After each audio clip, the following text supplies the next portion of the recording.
अच्छा जी, अस्सलाम वालेकुम। आवाज़ आ रही है बेटा आप लोगों को मेरी? यस, वालेकुम अस्सलाम। ओके। सो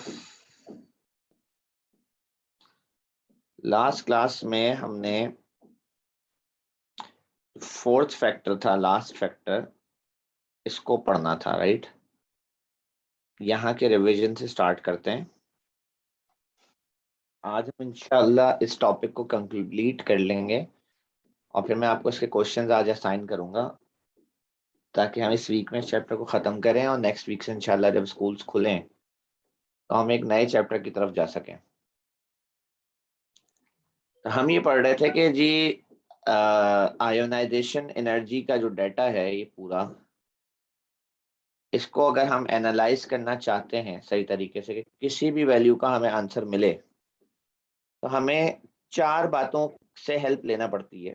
पहली बात है कि आयनाइजेशन एनर्जी को कंट्रोल करने में या तो प्रोटॉन्स इन्वॉल्व होते हैं, न्यूक्लियर चार्ज, या तो उस एटम का अपना रेडियस इन्वॉल्व होता है, यानी कि वो जो इलेक्ट्रॉन निकल रहा है उसका कितना डिस्टेंस है न्यूक्लियस से, या तो उस इलेक्ट्रॉन और न्यूक्लियस के बीच में कितने इलेक्ट्रॉन्स हैं, inertial electrons known as shielding effect या स्क्रीनिंग इफेक्ट। और ये चौथा जो हमारी आज की क्लास का टॉपिक है, स्पिन पेयर रिपल्जन। हमने इसके बारे में ये पढ़ा था लास्ट क्लास में कल कि ये फैक्टर हर वक्त काम नहीं करता, ये कोई बहुत ज्यादा कॉमन फैक्टर नहीं है, ठीक है।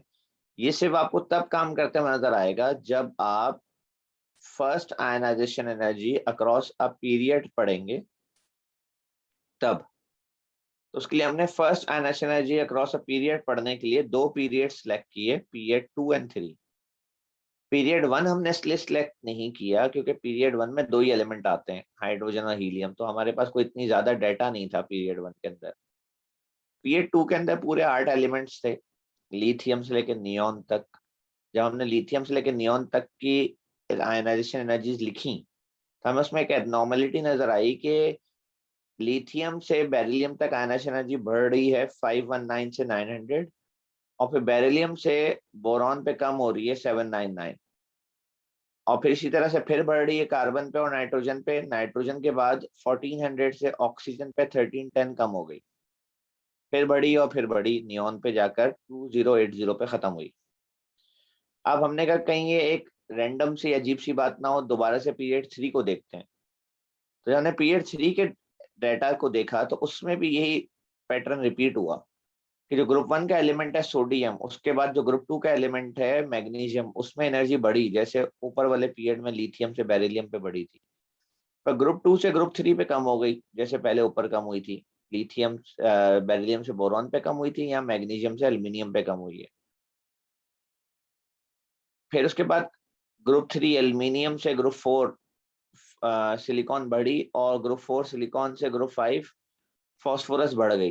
पर देन जैसे ऊपर ग्रुप 5 नाइट्रोजन के बाद ऑक्सीजन कम हुआ था, यहाँ ग्रुप 5 फॉस्फोरस के बाद सल्फर कम हुआ है, 1060 से 1000 हो गया है। तो ये ट्रेंड हमने कहा कि रिपीटेटिव ट्रेंड है, तो हमने इसको स्केच किया, प्लॉट किया एक्चुअल वैल्यूज के साथ। हमने एक्स एक्सिस पे प्रोटॉन नंबर्स रखे और वाई एक्सिस पर आयनाइजेशन एनर्जीज रखी।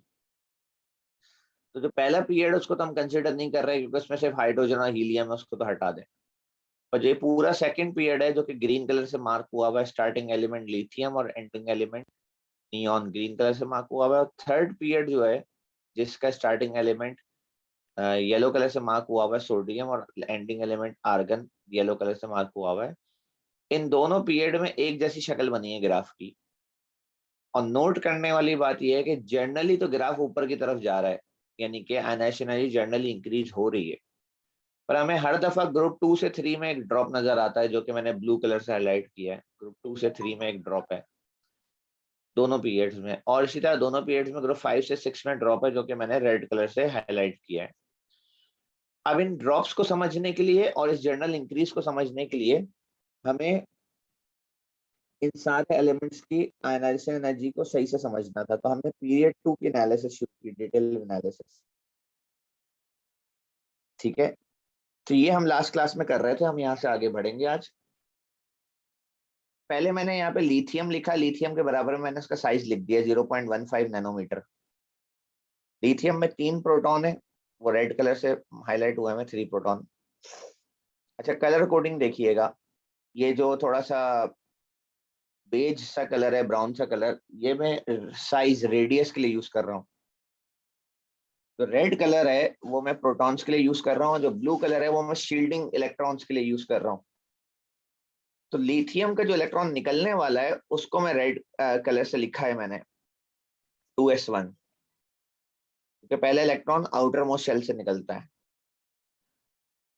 तो 2s1 का जो इलेक्ट्रॉन निकल रहा है उसको निकालने की एनर्जी है 519। अब लिथियम से जब मैं बेरिलियम पे जाता हूँ तो बेरिलियम का इलेक्ट्रॉन 2s2 में से निकलता है और उसकी एनर्जी बढ़ जाती है, 900 हो जाती है। तो मुझे जस्टिफाई करना है कि ये एनर्जी बढ़ी क्यों। तो मैं 519 से 900 पे जाते हुए देख रहा हूँ, नंबर 1 ब्लू कलर में मैं देख रहा हूँ शील्डिंग सेम है, शील्डिंग में इलेक्ट्रॉन इंक्रीज नहीं हुआ, वही 1s2 के 2 इलेक्ट्रॉन। उसको तो मैं क्रेडिट नहीं दे सकता, वो तो बेचारा चेंज ही नहीं हुआ शील्डिंग। प्रोटॉन अगर मैं देखूं तो 3 से 4 हो गए, रेड कलर को फॉलो करूं तो मैंने आगे लिखा है प्रोटॉन, बुलेट पॉइंट में प्रोटॉन इंक्रीज, तो मैं इसको क्रेडिट दूंगा कि इसकी वजह से एनर्जी बढ़ी है। और अगर मैं रेडियस देखूं तो आप अभी मेरे साथ एटॉमिक स्ट्रक्चर के चैप्टर में पढ़कर आ चुके हैं कि पीरियड में वैसे ही रेडियस कम होता है। फिर बार बार रेडियस का डाटा लिखना बेकार है, सब में रेडियस कम होगा। मेरे जितने कंपैरिजन है ना, ऊपर से लेके जितने कंपैरिजन है आखिर तक, उन सब में दोनों पॉइंट सेम रहेंगे। कोई ऐसा पॉइंट नहीं होगा जिसमें मैं ये लिख सकूं कि प्रोटॉन इंक्रीज नहीं हो रहा, क्योंकि जब आप प्रोटॉन ग्रेजुअली पीरियड में पीरियोडिक टेबल में लेफ्ट से राइट जाते हैं तो प्रोटॉन तो बढ़ता है। इसलिए हम जल्दी से क्या करते हैं, ऊपर से लेके नीचे तक नजर मार लेते हैं, सबका देखें प्रोटॉन बढ़ रहा है 3 से 4, 4 से 5, 5 से 6, सबका साइज कम हो रहा है। इसलिए रेड वाला पॉइंट और ये ब्राउन वाला पॉइंट सारे कंपैरिजन में सेम है। मुसलसल प्रोटॉन बढ़ता रहेगा और मुसलसल साइज कम होता रहेगा, ठीक है, ये ध्यान में रखिएगा। मुसलसल प्रोटॉन बढ़ेगा और मुसलसल साइज कम होगा। ये बात सबको समझ में आई कि मुसलसल प्रोटॉन बढ़ता रहेगा और साइज कम होता रहेगा यस सारे सर। यस सर, कंपैरिजन में, क्लियर। ये कांस्टेंट है, ठीक है। वो जो हमने बात पढ़ी थी कि आप ग्रुप 2 से ग्रुप 3 में जब जाते हैं तो आयनाइजेशन एनर्जी कम क्यों हो जाती है, उसकी वजह ये कि ग्रुप 2 एस ब्लॉक में होता है, ठीक है। मोहम्मद अरीब, आपका एक मैसेज आया हुआ है, कोई भी बात किसी ने पूछनी है ना, माइक अनम्यूट करके पूछे, ठीक है। ग्रुप 2 से ग्रुप 3 में जाते हुए आयनाइजेशन एनर्जी इसलिए कम होती है क्योंकि अगर आप बेरिलियम से बोरॉन देखें तो बेरिलियम का इलेक्ट्रॉन 2s से निकला है, जबकि बोरॉन का इलेक्ट्रॉन 2 के p में से निकला है। याद रहे, प्योरिटी टेबल दिमाग में लेकर आए। प्योरिटी टेबल मैंने आपको क्या बताया था ऊपर, यहाँ नहीं, यहाँ, इधर।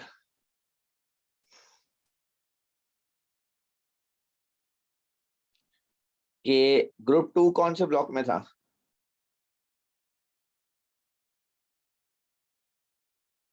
ग्रुप 2 कौन सा था भाई, s2 था। और ग्रुप 3 क्या था। P1। तो जब आप ग्रुप 2 से ग्रुप 3 में जाते हो ना तो आपका सब शेल चेंज हो जाता है। शेल चेंज नहीं होता, सब शेल चेंज होता है, आप एस ब्लॉक से पी ब्लॉक में आते हो, ठीक है। और उससे क्या होता है, उससे कुछ ये होता है, ये देखें बेरिलियम की कॉन्फ़िगरेशन देखें कहाँ खत्म हुई है, बेरिलियम की 2s2 पे, जबकि बोरॉन की खत्म कहाँ खत्म हुई है, 2p1 पे। अब 2p1 जो है ना, 2p जो है वो 2s से आगे का शेल है, तो उसको ज्यादा शील्डिंग है, ठीक है। ये मैंने आपको उस दिन बताया था, ये दोबारा से देख लें यहाँ पे।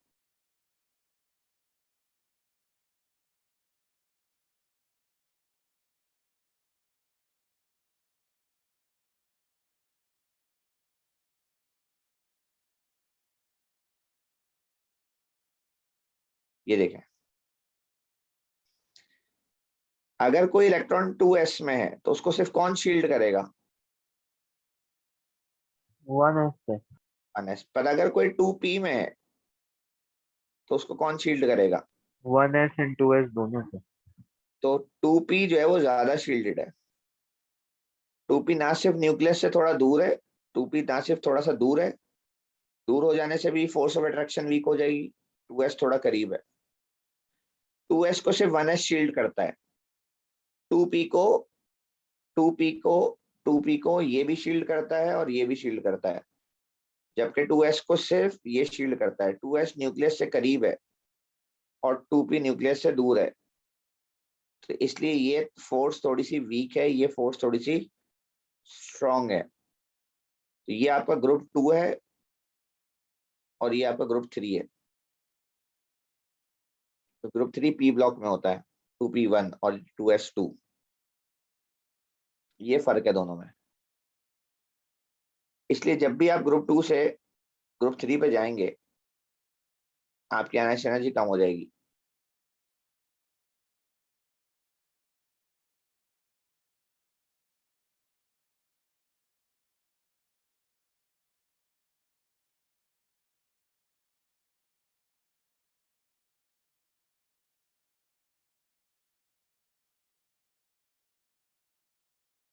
ये समझ में आई बेटा बात, 2 से 3 का ड्रॉप क्यों है? यस सर, क्योंकि शील्डिंग इंक्रीज होगी और डिस्टेंस इसलिए। न्यूक्लियस से डिस्टेंस बढ़ेगा सब शेल का, तो इसलिए ये बात मैंने आगे यहाँ नोट्स में लिख दी है। ये इन नोट्स में भी अवेलेबल है और आपके पास जो मैंने अलग से नोट्स भेजे ना उसमें भी अवेलेबल है ये बात। ये जो मैंने नोट्स आपको सेंड किए हैं यहीं से कॉपी की है मैंने ये बात। इसमें थोड़ी सी इनकम्प्लीट थी, इसलिए मैंने एक पॉइंट ऐड किया नोट्स में, थोड़ा लिखना एक पॉइंट मिस आउट हो गया था, तो मैं यहाँ इंडिकेट कर रहा हूँ। आप इन नोट्स में भी उसको अपडेट कर लीजिएगा अपने पास।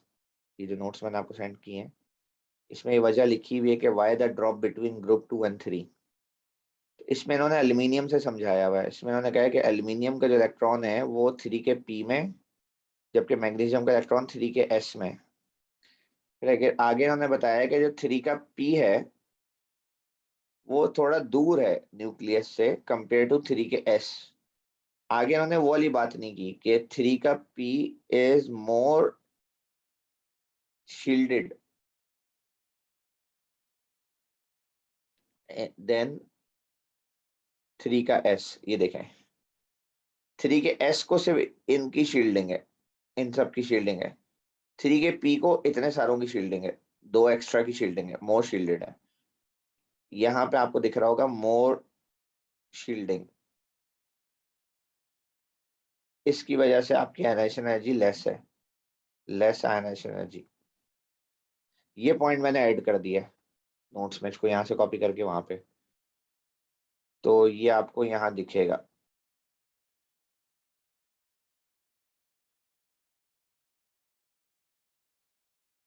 ये देखें, ये मैंने यहाँ कॉपी किया है वाई ड्रॉप, और यहाँ मैंने लिख दी है सारी बातें कि 3p सब shell is more shielded than 3s। Notes में मैंने यहाँ वाले नोट्स में अपडेट की हुई है बात। उसके बाद अब हम आगे बढ़ते हैं, हम चलते हैं बोरॉन से कार्बन। अब जरा नोट करें कार्बन की कॉन्फ़िगरेशन कहाँ खत्म हो रही है, 2p2, उससे अगले वाले की कहाँ खत्म होगी, 2p3 सर। इसका मतलब है अब शील्डिंग चेंज कभी नहीं होगी। यस सर, पी वाली लाइन है। अब पी वाली लाइन चलेगी ना, तो शील्डिंग 1s2 और 2s2 की रहेगी। इसलिए मेरे आगे के जितने पॉइंट्स हैं ना उन सब में देखो मैंने लिखा हुआ है shielding constant, shielding constant, shielding constant, shielding constant. ठीक है, कार्बन से ऑनवर्ड किसी में शील्डिंग चेंज नहीं होगी, सिर्फ 2 फैक्टर होंगे, प्रोटॉन बड़ा करेंगे और रेडियस छोटा हुआ करेगा। ठीक है, तो असूलन अगर शील्डिंग चेंज नहीं हो रही और प्रोटॉन बढ़ रहे हैं और रेडियस कम हो रहा है, तो आयनाइजेशन एनर्जी क्या होना चाहिए मुसलसल?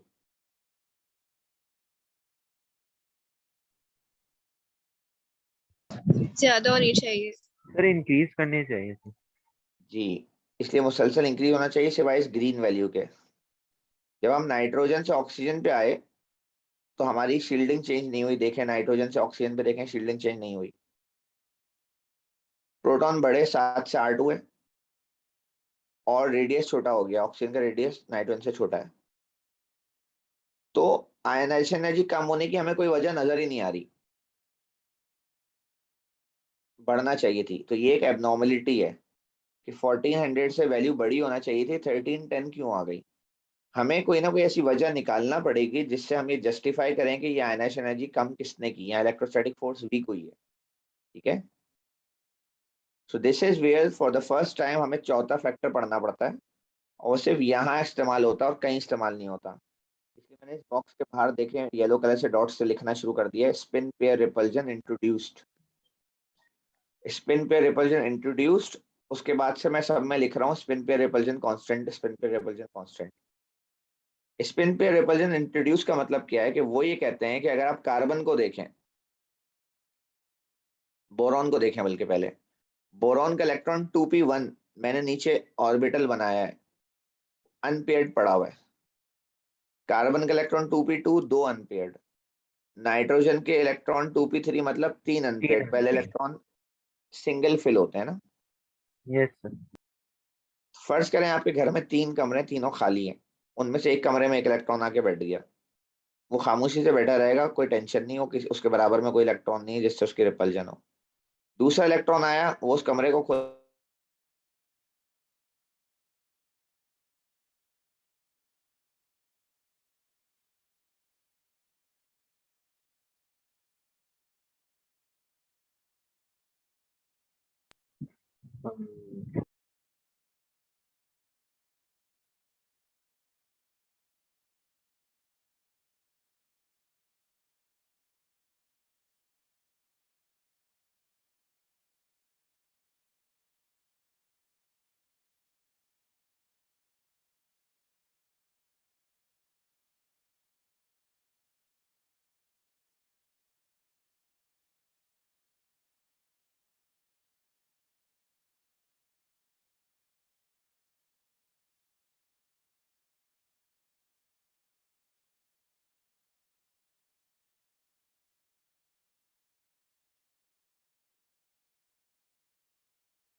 जी आवाज आ रही है बेटा, स्क्रीन नजर आ रही है। यस सर, आवाज भी आई, स्क्रीन भी दिख रही। सर कट रही है आवाज आपकी। तो जी सर अब आवाज कट रही है।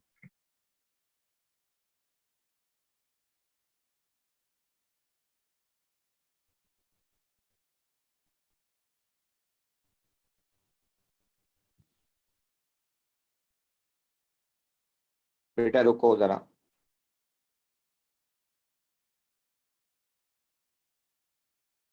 आवाज में अभी भी लगेंगे। नो नहीं सर, सर अच्छा टोटली ही है। फाइन ना।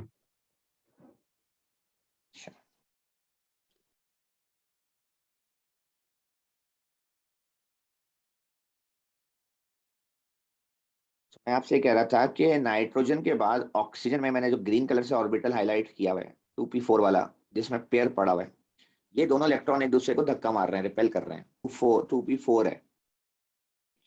अब 2p4 में आपके पास तीन ऑर्बिटल हैं, px py pz। अब सवाल क्रिएट होता है इनमें से कहां से निकलेगा इलेक्ट्रॉन।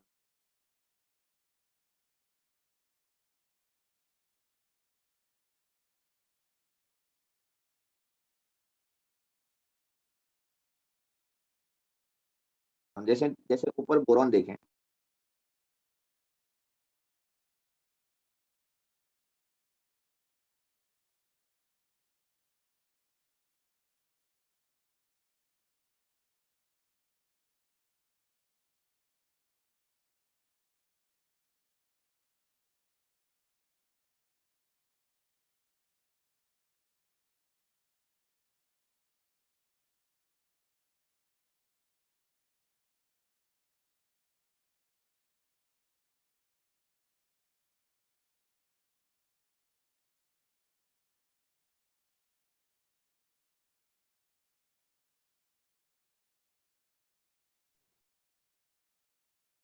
हाँ भाई आवाज आ रही है।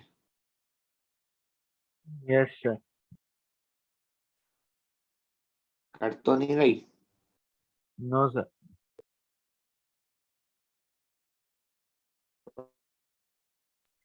आप कट रही है sir.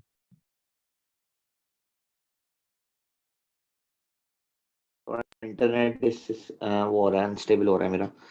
So I was saying कि अबे भाई रुको भाई. अब सही आ रही है.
अच्छा जी, अब बताएं आप ठीक है? Yes, sir. सॉरी, मुझे उसको थोड़ा रीसेट करना पड़ा था. अच्छा जी, तो आई वाज से अगर आप नाइट्रोज का बोरॉन, कार्बन और नाइट्रोजन के इलेक्ट्रॉन्स को देखें तो वो तीनों अनपेयर्ड सिंगल फिल हो रहे हैं. तो नाइट्रोजन में 2p3 कॉन्फ़िगरेशन है, उसमें हर ऑर्बिटल में एक इलेक्ट्रॉन पड़ा हुआ है और आगे आप एनर्जी लिखते हो 1400 किलो जूल्स. तो इनमें से किस इलेक्ट्रॉन को निकालने की एनर्जी है? तो जवाब है किसी को भी, क्योंकि तीनों इलेक्ट्रॉन सेम है, किसी को भी पहले निकाल लो, एनर्जी यही लगती है. पर ये जो ग्रीन कलर से 1310 लिखी हुई है ना इसके नीचे, पहली बात तो वो कम क्यों है और दूसरी बात वो अब इनमें से किसकी है 2p4 में? क्योंकि 2p4 में px ऑर्बिटल जो है पहला वाला ग्रीन जिसको मैंने हाईलाइट किया वो पेयर है बाकी दो जो है अनपेयर हैं। हमेशा पहले इलेक्ट्रॉन पेयर्ड ऑर्बिटल में से निकलता है अनपेयर्ड के बजाय। उसकी वजह ये होती है कि पेयर इलेक्ट्रॉन्स एक दूसरे को रिपेल कर रहे होते हैं, वो वैसे ही धक्का मार रहे होते हैं, तो उनको निकालना आसान होता है रिपल्जन, उनके बीच की अपनी रिपल्जन की वजह से। इसे कहते हैं स्पिन पेयर रिपल्जन। ये वो फैक्टर है जो यहाँ पर आयनाइजेशन एनर्जी को कम कर रहा है। अगर ये ऐसा कॉन्सेप्ट होता कि यहाँ पर ऐसी बात कर रहा हूँ कि पी में 4 डब्बे होता है, ऐसी बात कर रहा हूँ, उसमें भी ये चौथा सिंगल आता तो एनर्जी 1400 से ज्यादा ही होती, क्योंकि स्पिन पे रिपल्जन नहीं होती उस वक्त। ये वो वाहिद जगह है जहाँ स्पिन पे रिपल्जन नजर आती है और काम करती है। ठीक है, समझ में आई स्पिन पे रिपल्जन क्या होती है? आगे अगर आप देखें तो मैंने स्पिन पेयर रिपल्जन को कांस्टेंट लिखा हुआ है, क्योंकि 2p5 में भी दो पेयर्ड ऑर्बिटल हैं और अभी मैं 2p6 आपके सामने बना रहा हूँ। 2p6 जो है उसमें तीनों पेयर्ड ऑर्बिटल हैं। ठीक है, ये भी पेयर है, ये भी पेयर है और ये भी पेयर हो गया। अब ये 1680 जो है ना, वो किसकी एनर्जी? तो इन दोनों में से किसी भी एक पेयर की एनर्जी है। अक्सर बच्चे यहाँ कॉन्सेप्ट ये सोच रहे होते हैं कि अब दो पेयर हो गए ना तो रिपल्जन बढ़ गई है, तो एनर्जी 1310 से ज्यादा कम हो जाना चाहिए। नहीं, ऐसा नहीं है। एनर्जी रिपल्जन बढ़ी नहीं है, रिपल्जन उतनी है जितनी पहले थी। क्योंकि देखें, ऑर्बिटल जो होता है ना एक डब्बा, उसकी तीन स्टेट्स हो सकती हैं। फर्स्ट करें आपका कमरा है, जिस कमरे में आप हैं, इसकी तीन कंडीशन हो सकती है। तो पूरा खाली हो, इसमें कोई इलेक्ट्रॉन ना हो, ठीक है, या तो इसमें एक इलेक्ट्रॉन हो अनपेयर्ड जिसे कहते हैं, या तो इसमें दो इलेक्ट्रॉन हो। इसमें दो से ज्यादा जब इलेक्ट्रॉन नहीं आ सकते तो इसमें रिपल्जन कैसे बढ़ाएंगे आप? वो एक अलग कमरा है जिसमें इलेक्ट्रॉन गया है, वहां पे भी दो के दरमियान रिपल्जन है, तो वो उतनी है जितनी आपके यहाँ दो के दरमियान रिपल्जन थी। हर कमरे में रिपल्जन दो इलेक्ट्रॉन के दरमियान होती है और वो बराबर होती है। अब हमारे पास 2p5 में दो कमरे हैं जिनको मैंने ग्रीन कलर से हाईलाइट किया, जिनमें रिपल्जन है। इनमें से कोई भी एक में से इलेक्ट्रॉन निकल जाएगा 1680 वाला। 2p6 में तीन कमरे हैं, तीनों में रिपल्जन है, और 2080 जो एनर्जी लिखी है उन तीनों में से किसी में से निकल जाएगी। तो इन तीनों कॉन्फ़िगरेशंस में 2p4, 2p5, 2p6 में एक जितनी रिपल्जन है, क्योंकि आप एक वक्त में किसी एक पेयर पे काम कर रहे होंगे, सब एक साथ काम नहीं कर रहे होंगे आप। ठीक है, 2p4 में आप सिर्फ px में से इलेक्ट्रॉन निकाल सकते हैं क्योंकि वहां रिपल्जन है। 2p5 में आप px और py दोनों में से किसी में से भी निकाल सकते हैं क्योंकि दोनों जगह रिपल्जन है और दोनों में एक जैसी है। और 2p6 में आप px, py, pz तीनों में से किसी में से भी इलेक्ट्रॉन निकाल सकते हैं 2080 किलो जूल एनर्जी देकर, क्योंकि तीनों में रिपल्जन एक जैसी है। या तो रिपल्जन होती है या तो नहीं होती, कम ज्यादा नहीं होती है। सर, ठीक है जी, ये जो 2p5 में एक अनपेयर इलेक्ट्रॉन है, ये नहीं निकलेगा? निकल सकता है पर उसकी एनर्जी 1680 से ज्यादा होगी। ओके। पहले पेयर निकलता है ना, ये तो बता रहा हूँ आपको।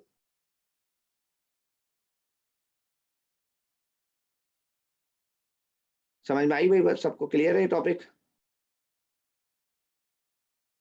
यस सर, सो कॉन्सेप्ट ये था कि हमारे पास जो पेयर्स बन जाते हैं जैसे ऑक्सीजन के अंदर बने थे, उसमें फिर स्पिन पेयर रिपल्जन ही एक फैक्टर होता है जो जस्टिफाई कर सकता है इसका ड्रॉप इन जी, किलो और ये जूल। हमेशा जब आप ग्रुप 5 से ग्रुप 6 में जाएंगे, क्योंकि ग्रुप 3 के बाद आप पी ब्लॉक में एंटर हो गए हैं ना। ग्रुप 2 जो था वो एस ब्लॉक पे खत्म हुआ था, ये बेरिलियम।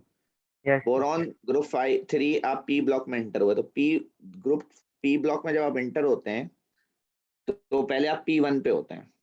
ठीक है, ग्रुप 3 P1 होता है, ग्रुप यस। 4 P2 होता है, ग्रुप 5 P3 होता है। P3 मतलब हाफ फिल्ड। यस, तीनों अनपेयर। अब जब आप ग्रुप हाँ। 5 से जब भी ग्रुप 6 पे जाओगे ना, ग्रुप 5 से आप जब भी ग्रुप 6 पे जाओगे, ग्रुप 5 से जब भी ग्रुप 6 पे जाओगे, तो फॉर द फर्स्ट टाइम आप P3 से P4 पे जाओगे। इसलिए जब भी आप ग्रुप 5 से ग्रुप 6 पे जाते हो, आप अनपेयर्ड से पेयर्ड पे जाते हो फर्स्ट टाइम। ग्रुप 6 पे पहली दफा पेयर्ड ऑर्बिटल आता है, तो वहां स्पिन पे रिपल्जन इंट्रोड्यूस होती है, इसलिए एनर्जी ड्रॉप होती है। तो मैंने यहाँ यस। पर ये लिखा है, why the drop between group 5 and 6। This can be explained in terms of electron pairing, यानी कि ये इलेक्ट्रॉन पेयर इस तरह का, जिसको स्पिन पेयर रिपल्जन कहते हैं। Electron to be remove from oxygen और सल्फर, ऑक्सीजन और सल्फर यानी ग्रुप 6 के एलिमेंट P4 जिसे कहते हैं, is present in paired p orbital, paired में होता है वो, येलो कलर से मैंने हाईलाइट किया। while the electron to be removed from nitrogen and phosphorus or any group 5 element P3 जिसे कहते हैं आप, is present in unpaired p orbital. Pair electrons repel each other and are easy to remove, इसलिए उसको remove करना आसान होता है। ठीक है, clear sir, thank you.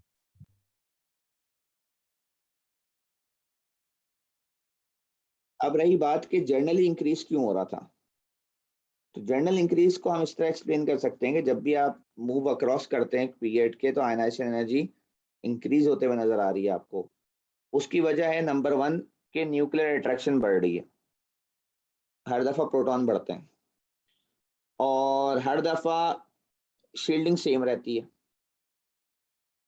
Shielding तो खास चेंज नहीं हुई ना, सिर्फ ग्रुप 2 से ग्रुप 3 में चेंज हुई थी एक दफा, फिर तो सेम रही, मेजॉरिटी जगह शील्डिंग सेम थी। 1 से 2 में चेंज नहीं थी, ग्रुप 2 से ग्रुप 3 में चेंज थी, फिर ग्रुप 3 से लेकर ग्रुप 8 तक चेंज ही नहीं हुई। शील्डिंग को आप क्रेडिट दे नहीं सकते हो, खास चेंज ही नहीं होती है। न्यूक्लियर चार्ज मुसलसल चेंज होता है और एटॉमिक रेडियस जो 5th पॉइंट है वो मुसलसल कम होता है। तो मेन फैक्टर आयनाइजेशन एनर्जी बढ़ाने के पीछे दो होते हैं, increase in nuclear charge and decrease in atomic radius while shielding remains the same. ठीक है, यहाँ जो हमारे 3 सवाल थे कि आयनाइजेशन एनर्जी बढ़ क्यों रही है वो आपको बता दिया, 2 से 3 में ड्रॉप क्यों होता है वो बता दिया, और 5 से 6 में ड्रॉप क्यों होता है वो बता दिया। अब हम अपने लास्ट टॉपिक की तरफ चलेंगे, अब वो है सक्सेसिव आयनाइजेशन एनर्जी, जो आई थिंक पहली क्लास में कुछ स्टूडेंट पूछ रही थी यहाँ पे। ये टॉपिक ये है कि जब आप एक ही एटम में से इलेक्ट्रॉन निकालते रहो जब तक कि वो खाली ना हो जाए, जैसे कि लिथियम में 3 इलेक्ट्रॉन है तो आप तीनों निकाल दो, तो आप ये नोट करते हो कि पहले इलेक्ट्रॉन निकालने के बाद जब दूसरा इलेक्ट्रॉन निकालते हैं तो उसकी एनर्जी ज़्यादा होती है, और तीसरा निकालते हैं तो उसकी एनर्जी और ज़्यादा होती है। और कभी कभार आप नोट करते हैं जैसे बेरिलियम से का पहले के बाद दूसरा निकाल रहे हो तो एनर्जी ज़्यादा है, पर वो उतनी ज़्यादा नहीं है जितने की लिथियम की थी। लिथियम की 519 से डायरेक्ट 7300 चली गई थी। बेरिलियम की फर्स्ट आयनाइजेशन एनर्जी के बाद सेकंड हायर है, पर इतना बड़ा फर्क नहीं है जितना बड़ा लिथियम में था। ठीक है, और अगर बोरॉन को देखो तो बोरॉन में फर्स्ट के बाद सेकंड में भी इतना बड़ा इंक्रीज नहीं है और सेकंड से थर्ड में भी नहीं है, जबकि बेरिलियम में सेकंड से के बाद 1760 के बाद थर्ड में बहुत बड़ा इंक्रीज आ गया था 14,800। बोरॉन में ये इंक्रीज थर्ड के बाद आ रहा है, 3360 के बाद आ रहा है 25,000। तो ये क्यों है, ये दो सवालात हो गए हमारे। पहला सवाल ये कि जब भी हम एक एटम में से इलेक्ट्रॉन निकालते रहते हैं तो अगला इलेक्ट्रॉन निकालने की एनर्जी तो सब में ज्यादा है। दूसरा सवाल ये कि कभी वो एनर्जी एकदम से बहुत ज्यादा है, बहुत बड़ा, कभी वो इंक्रीज हो रही है पर इतना नहीं हो रही, कभी इंक्रीज हो रही है तो बहुत ज्यादा हो रही है, ह्यूज राइज आ रहा है, तो ऐसा क्यों है। तो there are two reasons for this increase in successive ionisation energy. पहला रीजन ये है कि जब आप पहला इलेक्ट्रॉन निकालते हो ना तो वो एक एटम में से निकलता है, जैसे मैंने लिथियम की एग्जांपल दी, लिथियम के न्यूक्लियस में प्रोटॉन 3 लिखे हुए हैं और इलेक्ट्रॉन मैंने 3 लिखे हैं, उसके अंदर जितने प्रोटॉन उतने इलेक्ट्रॉन, एटम है भी है। जब आप उसमें से पहला इलेक्ट्रॉन निकालोगे जो कि आखिरी शेल में से, वैलेंस शेल में से निकलेगा, तो उसको निकालने की एनर्जी है 519। उसके बाद वो बन जाएगा लिथियम पॉजिटिव आयन, उसमें प्रोटॉन तो कम नहीं होंगे पर इलेक्ट्रॉन 2 रह जाएंगे, अब इलेक्ट्रॉन की कमी हो गई है। अब ये जो लिथियम पॉजिटिव है ना, इसमें 3 प्रोटॉन 2 इलेक्ट्रॉन को अट्रैक्ट कर रहे हैं, जबकि वो पहले 3 प्रोटॉन 3 को अट्रैक्ट कर रहे थे। तो ये एक इलेक्ट्रॉन निकलने के बाद जो पीछे 2 इलेक्ट्रॉन बचे हैं, they are now more strongly held by the nucleus, they are more attracted to the nucleus, क्योंकि न्यूक्लियस में प्रोटॉन उतने ही है, इलेक्ट्रॉन कम पड़ गए, इसलिए प्रोटॉन इलेक्ट्रॉन अट्रैक्शन इंक्रीज हो गई है। लिथियम +1 के अंदर इलेक्ट्रोस्टैटिक अट्रैक्शन स्ट्रॉन्गर है लिथियम एटम से, लिथियम +1 के अंदर। ठीक है, यहाँ पर मैं लिख रहा हूँ कि Li positive have stronger electrostatic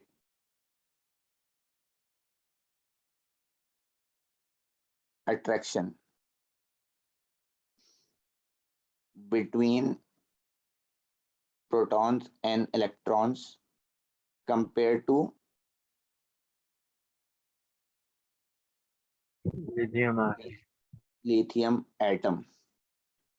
और इसी तरह जब आप सेकंड इलेक्ट्रॉन निकालोगे which is going to come from cation, cation का मतलब है जिसके पास ज्यादा अट्रैक्शन है, तो लिथियम +2 बन जाएगा।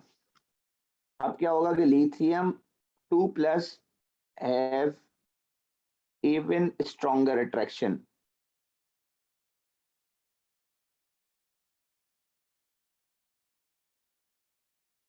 Then lithium +1.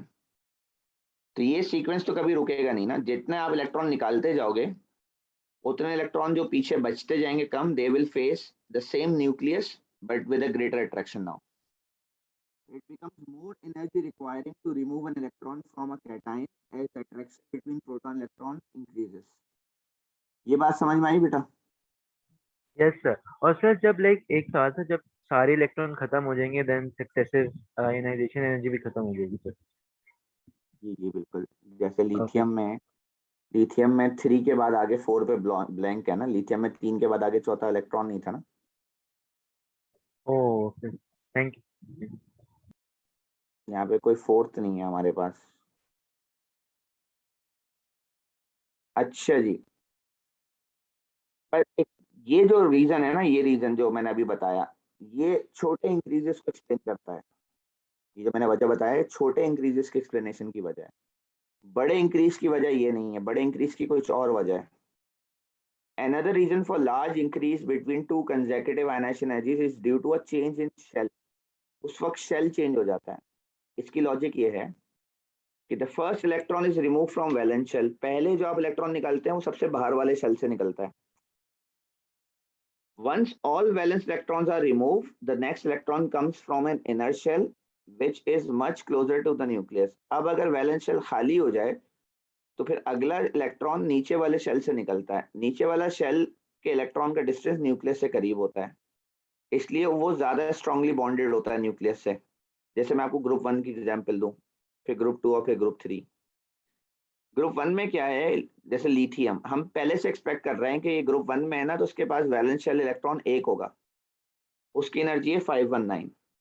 अब जब वो निकलकर फारिग हो जाएगा ना 519 वाला, तो नेक्स्ट इलेक्ट्रॉन नीचे वाले शेल से आएगा। उसमें 2 फैक्टर साथ में आ गए, एक तो वो कैटाइन वाला फैक्टर तो है ही है, पर ये इलेक्ट्रॉन न्यूक्लियस से करीब है जिसके ऊपर 7300 लिखा है मैंने। इसकी एनर्जी 2 वजह से बढ़ी है। एक तो वो कैटाइन वाला फैक्टर तो हमेशा चलेगा, पर साथ में ये करीब भी है।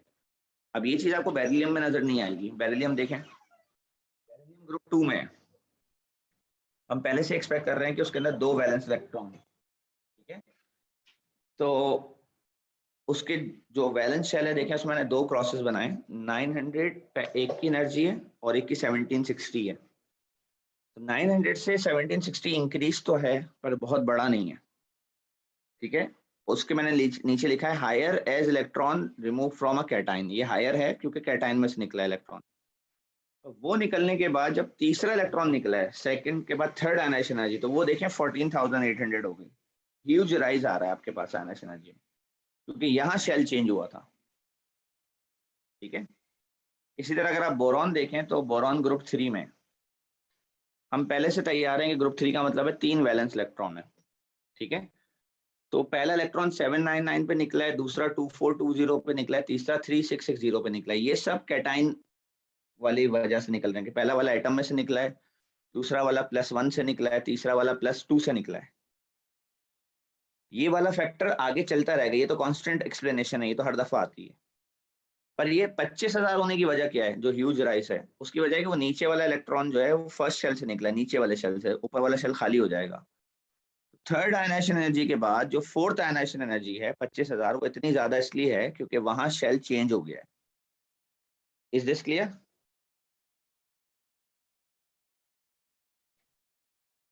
यस सर, खुशी हुई है सर। पिछले 3 क्लास वाली जो डाउट थे ना सर, लाइक वो क्यों इतना राइज आ रहा है वो क्लियर हो गया। जी, तो एक जब मैंने ये पहली एग्जांपल दी थी तो एक स्टूडेंट मुझसे ये पूछ रही थी कि हीलियम में फर्स्ट इलेक्ट्रॉन निकालने की एनर्जी 2370 है, तो उन्होंने डेटा में देख लिया था कि हीलियम की दूसरे की एनर्जी 5250 है। तो वो पूछ रही दूसरे की ज्यादा क्यों है, वो तो वहीं का वहीं खड़ा हुआ है इलेक्ट्रॉन। ऐसा नहीं है, जब पहला इलेक्ट्रॉन निकल जाता है तो दूसरा इलेक्ट्रॉन न्यूक्लियस से और करीब आ जाता है। अगर आप हीलियम पॉजिटिव आयन का रेडियस देखें तो वो छोटा होता है, क्योंकि और उसके करीब आने की वजह क्या है, क्योंकि अब 2 प्रोटॉन उस एक अकेले को खींचेंगे तो वो ज्यादा स्ट्रांगली अट्रैक्टेड होगा, इसलिए हमेशा कैटायन का साइज छोटा हो जाता है, क्योंकि इलेक्ट्रॉन करीब चले जाते हैं न्यूक्लियस से, क्योंकि न्यूक्लियस स्ट्रॉन्गर अट्रैक्शन फेंकता है बाकी इलेक्ट्रॉन्स की तरफ। इसलिए हर दफा इलेक्ट्रॉन निकालने में एनर्जी ज्यादा लगती है। तो कभी कभार ये एबनॉर्मल इंक्रीज नजर आएगा आपको बहुत बड़ा। आप किसी भी ग्रुप 1 वाले को देखेंगे ना, ग्रुप 1 वाले को हमेशा फर्स्ट के बाद सेकंड में आपको एबनॉर्मल इंक्रीज नजर आएगा। ग्रुप 2 वाले में आपको 2 के बाद 3 में देखें। यहाँ हम सोडियम ढूंढे, ये रहा सोडियम। अब सोडियम आप सबको पता है ग्रुप 1 में, ये रहा सोडियम। अब देखें इसकी फर्स्ट के बाद सेकंड में आपको बहुत बड़ा राइज नजर आएगा। ये देखें 400 से 4000, मतलब समझे 500 है तकरीबन, ये 500 से 4500, 4000 का फर्क। उसके बाद आगे इतना बड़ा फर्क नहीं है, 3000 का, फिर 2000 का। मैग्नीशियम कौन से ग्रुप में है भाई? ग्रुप 2 में। तो ग्रुप 2 में क्या होगा, फर्स्ट और सेकंड में इतना बड़ा फर्क नहीं होगा, पर सेकंड और थर्ड में होगा। ये देखें, ठीक है। एल्यूमिनियम देखें कहाँ है, ग्रुप 3 में। Group 3 sir. तो फर्स्ट, सेकंड और थर्ड में नहीं होगा फर्क, थर्ड और फोर्थ में होगा। फोर्थ में होगा। ये पूरा टॉपिक है आपका चैप्टर। अब आपका सिलेबस कंप्लीट हो गया है एटॉमिक स्ट्रक्चर का, आपने ये पूरा चैप्टर बुक से पढ़ना है, ठीक है। अब आपका होमवर्क ये है, कुछ क्वेश्चन मैं आपको अभी करा रहा हूँ, बाकी आपने खुद करने हैं।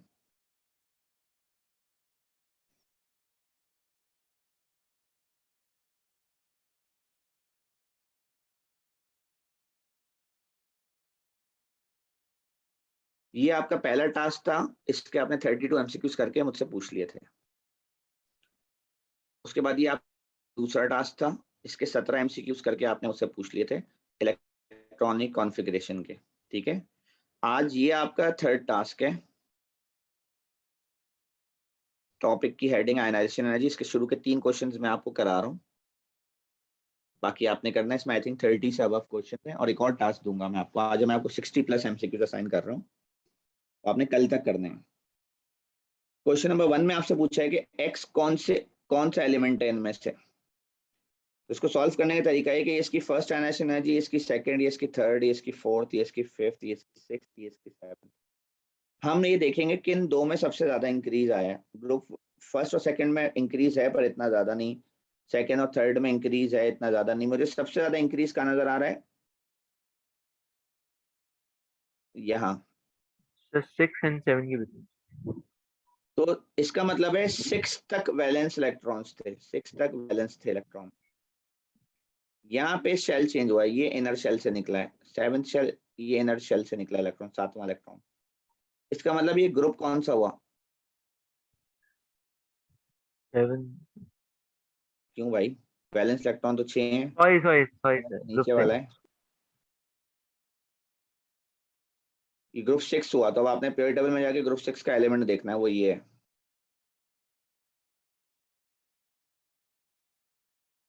जी सबको समझ में आई ये? Yes sir, clear.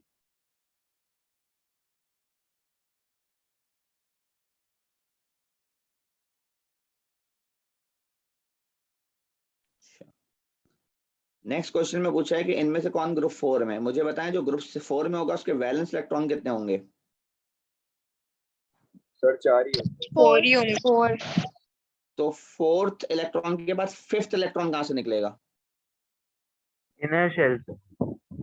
तो इसलिए आपको ह्यूज राइज कहां दिखेगा? फोर्थ एंड सी में। 5th के बीच में सर। अब से फोर्थ सी एंड में फिफ्थ मिलेगा। स्टडी करेंगे, यस सर। वहां आपको ह्यूज राइज सी में दिख रहा है, तो इसका मतलब मोस्ट प्रोबेबली ये ग्रुप 4 का एलिमेंट है।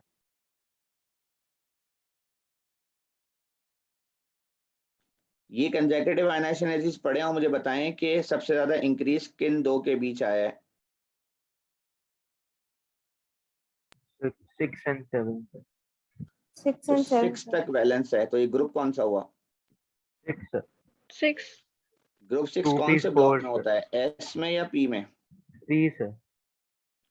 पी ब्लॉक का कौन सा नंबर होता है? ये P1 4 2 3 सर, 4 में से 4 ग्रुप 6 P4 सर होता है, तो ये P4 कौन होता है। सा? ये रहा P4, ये ग्रुप 6 है।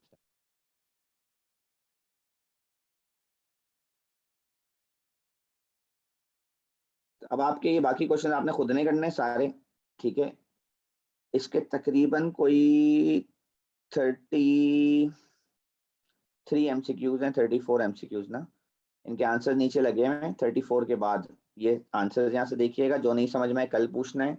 इसके बाद नेक्स्ट हेडिंग है section B, multiple statement questions. इसके अंदर सारे टॉपिक के क्वेश्चन हैं, basic questions, electronic structure, ionization energy, सबके मिक्स हुए हैं। सेक्शन बी के क्वेश्चन मैंने फर्स्ट क्लास में आपको बताया था कैसे सॉल्व होते हैं। आज मैं आपको एक क्वेश्चन सॉल्व करके दिखा रहा हूँ। जैसे पहला सवाल है, आपको कोबाल्ट की इंफॉर्मेशन दी हुई है कि कोबाल्ट के न्यूक्लियस में 27 प्रोटॉन्स हैं और इसका मास नंबर 60 है। तो वो पूछ रहा है कि इनके बारे में कौन सी बातें ठीक है। नंबर 1, इसके पास 33 न्यूट्रॉन्स हैं। न्यूट्रॉन निकालने के लिए मास में से प्रोटॉन माइनस किए जाते हैं, तो आंसर 33 आएगा। इसका मतलब है ये बात ठीक है, 1 सही है। 1 सही होने का मतलब है सी आंसर नहीं हो सकता, क्योंकि सी में 1 का ऑप्शन नहीं है। 2 में गए कि इसके न्यूक्लियस में 27 पॉजिटिव चार्ज है, तो ये सही है क्योंकि इसके न्यूक्लियस में 27 प्रोटॉन है, तो ये भी सही है। 2 भी सही है। तो फिर डी कट गया, 1 ओनली नहीं हो सकता क्योंकि 2 सही हो गया साथ में। अब सारी बात 3 पे बेस करती है। 3 में बहुत आसान सी बात लिखी हुई है कि it has a different number of neutrons from the atom of other isotopes of cobalt. कि इसके न्यूट्रॉन इसके अपने दूसरे आइसोटोप से अलग होंगे। आइसोटोप होता ही वो है जिसमें न्यूट्रॉन का फर्क हो, तो बिल्कुल ठीक है। यस तीनों सर, बातें ठीक ऑल होने का 3 मतलब है इक्वेशन। आपका आंसर हो गया ए। तो आप इसका आंसर ए देंगे, और आप जब नीचे मेरे आंसर्स पे जाएंगे तो आपको 1 का आंसर ए लिखा हुआ दिखेगा। ठीक है, इस तरह सॉल्व करना है। जो ऑप्शन ऊपर दिए हैं ये देखें, 1 का आंसर ए लिखा हुआ है। तो टोटल ये भी यहाँ 32 MCQs हैं, वहाँ के 34 और यहाँ के 32, तो ये 66 MCQs आपका होमवर्क है कल के लिए। उसके बाद नीचे थ्योरी क्वेश्चंस हैं, ये आपका होमवर्क है सारा मंडे के लिए। ये सारे थ्योरी क्वेश्चंस, ये थ्योरी क्वेश्चंस के नीचे एयर्स लिखे हुए, मार्किंग स्कीम्स आगे लगी हुई हैं। थोड़ा सा आगे जाएंगे तो ये मार्किंग स्कीम्स लगी हुई हैं सबकी। ये सारे थ्योरी क्वेश्चन निपटाने हैं आपने, जितने हैं, ये रही मार्किंग सर स्कीम्स। जी ऐसे ये एक डिसएडवांटेज होगा ना कि हमने ओ लेवल्स के अंदर पेपर 2 नहीं दिया। लाइक थ्योरी का पेपर हमने नहीं दिया था ना ओ लेवल्स में, तो will that be a disadvantage, और यहाँ ऐसे इतना मसला नहीं होगा? जाहिर सी बात है, आप लोगों में से जितने भी स्टूडेंट कोविड बैच में आ रहे हैं उनकी तैयारी का लेवल वो तो नहीं है जो हम पहले स्टूडेंट्स पढ़ाते थे, बट साथ में कैम्ब्रिज भी उसी हिसाब से एडजस्टमेंट्स कर रहा है ग्रेड। जैसे साल A2 का जो पेपर हुआ है, वो बहुत अच्छे रिजल्ट्स आए बच्चों के, उन्होंने ऐसा लग रहा है रिजल्ट बांटे हैं उन्होंने। बहुत हमारे ऐसे स्टूडेंट का हम C एक्सपेक्ट कर रहे थे, उनका भी A ग्रेड है, तो थोड़ा लीनियंसी है। क्योंकि पहली बात है, हर रीजन में पेपर नहीं हुआ था ना लास्ट ईयर, सिर्फ पेपर पाकिस्तान और श्रीलंका में हुआ है, बाकी सब स्कूल असेसमेंट ग्रेड की तरफ गए थे बच्चे A2 वाले। तो इतना कोई थ्रेशोल्ड हाई नहीं गया, ना कोई वर्ल्ड ओवर कंपटीशन हुआ ज्यादा, कोई जोन 4 के अंदर भी। तो आपके जो नवंबर अभी जो आपका बैच होगा वो आई थिंक फर्स्ट बैच होगा जो कि नॉर्मल पेस पे आएगा, पर सारे स्टूडेंट्स एक ही जैसे बैकग्राउंड से आ रहे हैं, सबकी केमिस्ट्री थोड़ा सा अफेक्टेड है। तो हम वर्कआउट करेंगे इसके ऊपर, पर आप जिन स्टूडेंट्स के साथ बैच दे पेपर दे रहे होंगे वर्ल्ड ओवर उन सबके एक ही हालात हैं। ठीक है, तो इतना मसला नहीं है। बट हाँ ये है कि यूके वगैरह में, बाकी सब में अब स्कूल्स खुल गए हैं, अब स्कूल्स बंद होने का सीन नहीं है। और इवन पाकिस्तान में भी, पंजाब वगैरह में नहीं है, सिंध में है। कल भी हमारी वेल्स में मीटिंग थी, आप सबको मुझे एक बात बतानी थी इम्पोर्टेंट। वो ये कि गवर्नमेंट शायद ये इशारा दे रही है, वह हमें पता नहीं है, नोटिफिकेशन आएगा तो क्लियर है। वो बच्चे स्कूल आ पाएंगे जिनके पेरेंट्स को वैक्सीनेशन हुई भी होगी, और अब कल से एनसीओसी ने जो भी बच्चे 17 साल से अबव हैं उनकी भी वैक्सीनेशन खोल दी है। तो आप लोग अपने पेरेंट्स से कंसल्ट करने के बाद, अगर पेरेंट्स की वैक्सीनेशन नहीं हुई है तो वो भी करा लें और अपनी भी करा लें। हो सकता है कि ये कंडीशन गवर्नमेंट की तरफ से आ जाए।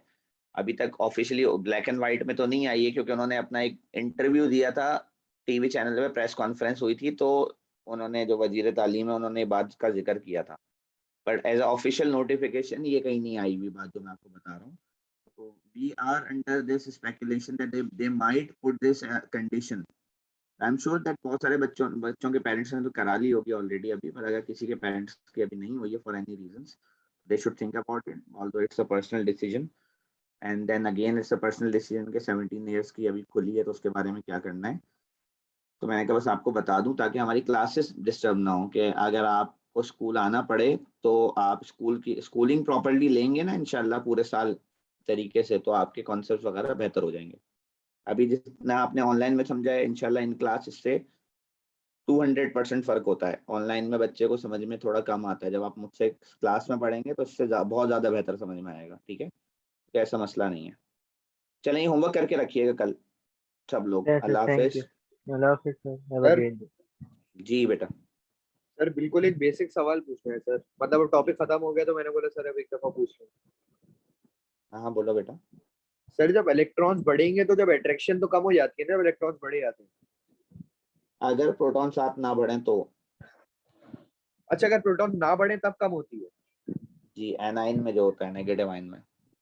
अच्छा अच्छा सर, मतलब अगर एटम में अगर दोनों साथ बढ़ रहे हैं तो उसका मतलब अट्रैक्शन भी बढ़ेगी। तो फिर अट्रैक्शन बढ़ेगी, प्रोटॉन विन करता है। अच्छा अच्छा, नहीं वो सर वो लेवल का कॉन्सेप्ट है ना कि शायद अट्रैक्शन कम हो जाती है जब एटम का साइज बढ़ता है। बेटा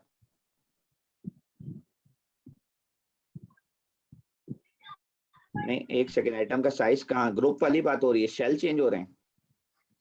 नहीं सर, मतलब सिर्फ जैसे मतलब एटम जो मतलब उसमें बढ़ रहे हैं, क्या कहते हैं सर, मतलब प्रोटॉन जो नंबर उसके जब बढ़ रहे हैं तो उसमें अट्रैक्शन बढ़ेगी या कम होगी।